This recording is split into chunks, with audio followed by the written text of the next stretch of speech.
Good evening po mga kababayan, mga sir. This is Jam the Filipino Channel, ang inyong pong lingkod. So today is November 23, 2025. At tayo ngayon ay papunta dito yan sa may Yanlin, Zapote, Las Piñas City. At dadalhin po natin sa may PITX po yan, sa may Kennedy Avenue po yan, Paranaque. Okay, so magbabalik po tayo mamayang onte pag nakuha na po natin sila. Disclaimer lang po, ang content po natin ni kalsada at hindi ang passenger. Kaya naman sakasakali man po na may marinig kayo mga pangalan ng lugar, pangalan ng tao, pangalan ng organization sa government of private man yan, ay wala pong kinalaman ng channel na ito at wala pong pinapatungkulan. Lahat po ng pinag-uusapan dito ay pawang dito lang po yan sa loob at wala pong pinapatungkulan sa labas. Magbabalik po tayo mamayang unti pag nakuha na po natin sila.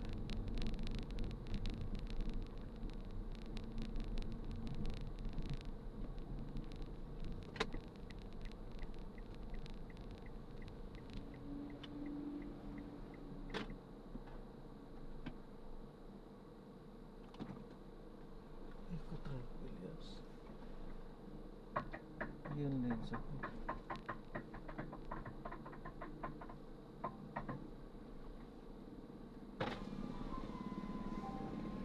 morning po. Pick up lang po, sir. Gamit tulad ng ito matindi, pati aparador hindi pinalagpas. Kalaki-laki nun.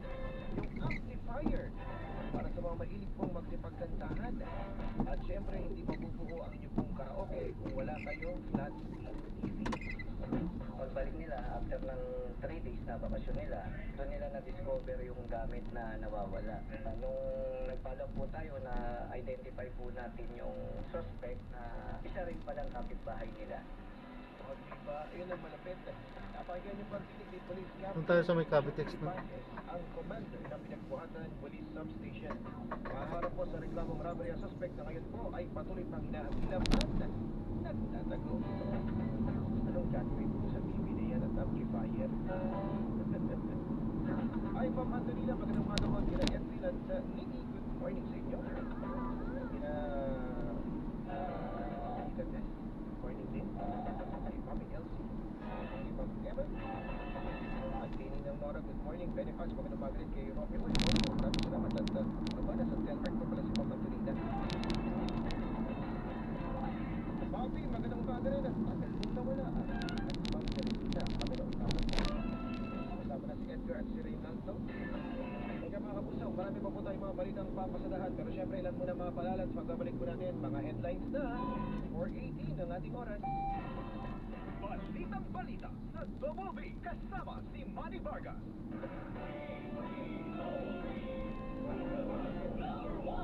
Mercury Drug, 24 oras sa mga tiling lugar. Mercury Drug, tumutulong para sa kalusugan ng bayan. Para sa iba pang impormasyon ng kanilang serbisyo, bisitahin ang website www.mercurydrug.com. Huwag magpahuli sa balita. I-follow ang aming social media accounts. Hanapin ang Super Radio DCTV sa Facebook, sa TikTok. Hanapin din ang Super Radio DCTV sa YouTube at mag-subscribe. Mga kapuso, sundan ang DZBB sa social media at huwag pahuli sa malalaking balita at tamang impormasyon. Pakinggan ngayong Lunes sa Suma sa Puso. Napakasaya namin ng papa mo at may apo na kami. At siyempre, salamat at ligtas kang nakapanganak. Kaya huwag kang mag-alala ha. Tutulungan kita. Aalalayan kita. Hindi ka mag-isa sa pag-aalaga sa anak mo. Nandito kami ng papa mo.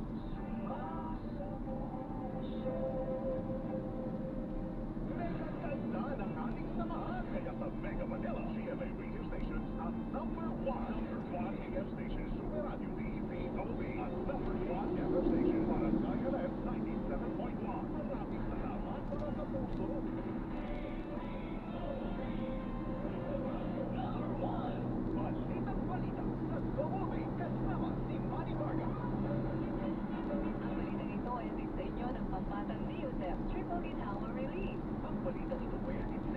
Calcium, made for a stronger you.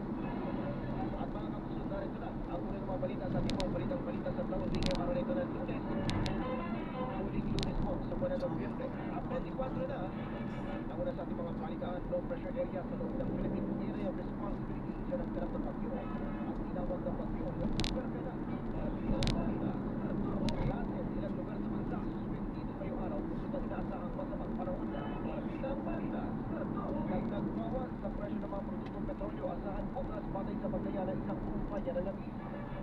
Ang balita, ay madalang balita ko para sila natin mga kababayan, dagdag sahod para sa mga minimum wage earner at kasambahay sa Eastern Visayas ngayong Disyembre.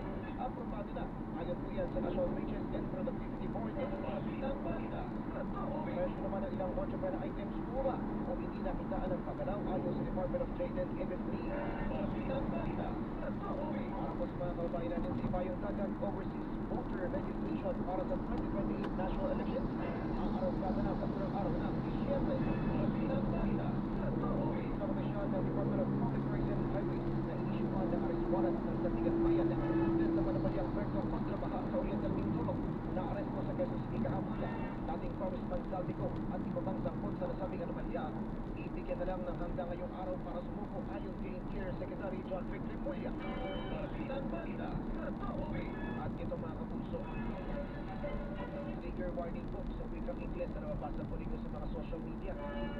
Ibig sabihin, isa pong sensitibong balita na dapat po nating matutukan.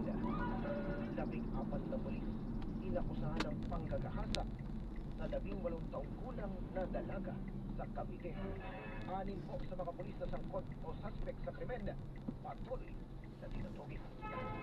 Balitang ito ay inihatid sa inyo ng Pambatang News at Triple Ginawa Relief. Ang balitang ito ay inihatid sa inyo ng Calcium, made for a stronger you. Super Radio DZWB. Balita Totoo. Super Radio DZWB. Pantay Bagyo. At ito nga po muli mga kapuso, bagyo na nga po ang low pressure area na binabantayan sa loob ng Philippine Air Responsibility at yan ang tinawag ng bagyong Perpena. Muling nawataan ng pag-asa sa silangan, hilagang silangan ng Hinatuan sa Surigao del Sur. Ang nasabing bagyo na nasa layong 285 kilometers. Malapit na po yan. Taglay ng bagyong Perpena ang lakas ng hangin na aabot sa 45 kilometers kada oras at pagsusong papalo sa 55 kilometers kada oras. Kumikis po ang bagyo ng pakadunan sa bilis na 30 kilometro kada oras. Ayon sa pag-asa, nakaka-apekto ang trough o buntot ng bagyo sa Visayas, Northern Mindanao, Caraga, Davao Region, ilang bahagi ng Bicol Region at maging sa Zamboanga Peninsula. Shear line naman ang nagpapaulan ngayon sa Metro Manila, Calabarzon, Aurora, Apayao, Kalinga, Mountain Province, Ifugao, Cagayan, Isabela, Quirino, Camarines Norte at Camarines Sur. Northeast Monsuno Amihan ang nakakapekto sa mga tiglang bahagi ng Cordillera, Cagayan Valley at maging sa Central Luzon. At localized thunderstorms ang magdadala ng paglan sa Mimaropa at ibang bahagi ng Mindanao. Balita sa Tomobi. At dahil nga po sinasang masamang panahon, suspendido ang face classes sa lahat ng landas sa mga publiko at pribadong paaralan sa ilang lugar sa bansa ngayong araw.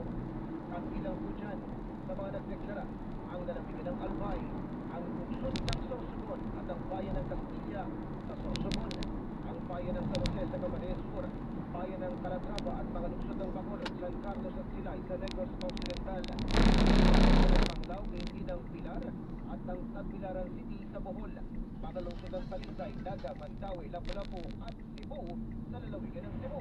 Ngayon din po ang lungsod ng Hingoog, Samis-Samis Oriental. Super Radio DZWB. Pantay Bagyo. Ang banda sa Tomo. Samantala mga kapuso, Panday Bulkan naman tayo. Muli pong nagbuga ng abo ang Bulkang Taal kahapon. Ayon po sa PHIVOX, nagkaroon ng phreatomagmatic eruption sa main crater ng bulkan. Bandang alas 9:48 ng umaga. Nagdulot dito ng pagsigaw ng abo na umabot sa 750 meters ang taas mula sa bunganga ng bulkan. Sa ngayon, nanatili sa alert level po ng Bulkang Taal at ipinagbabawal pa rin ang pagpasok sa Taal Volcano Island. Kailangan siguro natin gagawin natin mga kabayan kung vigilant huwag pumasok po sa permanent danger zone natin kasi in effect pwede mo po naman kaya automatic or fence eruption na sila nangyayari kanina. So when we say the permanent danger zone, it's the Taal Volcano Island. Yan po ang tinig ni Dr. Teresito Bacolcol, Direktor ng IBOX. Balitang balita sa Double B. Samantala mga kapuso, labas muna tayo ng ating hintilan para po sa mga sariwang balita at mga pangyayari sa labas po ng Metro Manila.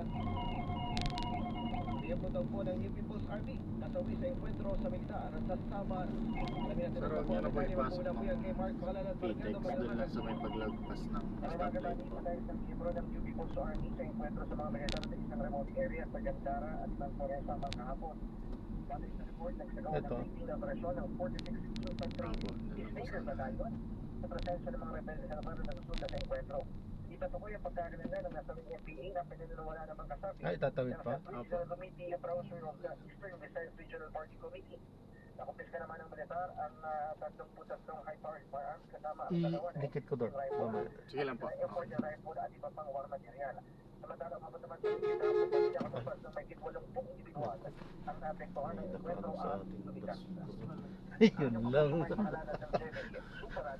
Hindi tayo titigilan yan. Kayo'y nakikinig sa Balitang Balita sa Double B. Maraming salamat sa iyo, Marcelo, sa patuloy na Ito. pagkakaroon. Sorry. Asahan ng dagdag bawas Nakaharang tayo sa kasi sa kanya to. Sa pagkaya ng isang kumpanya na nabigis na kaambang sa titig na bawas presyo sa gasolina.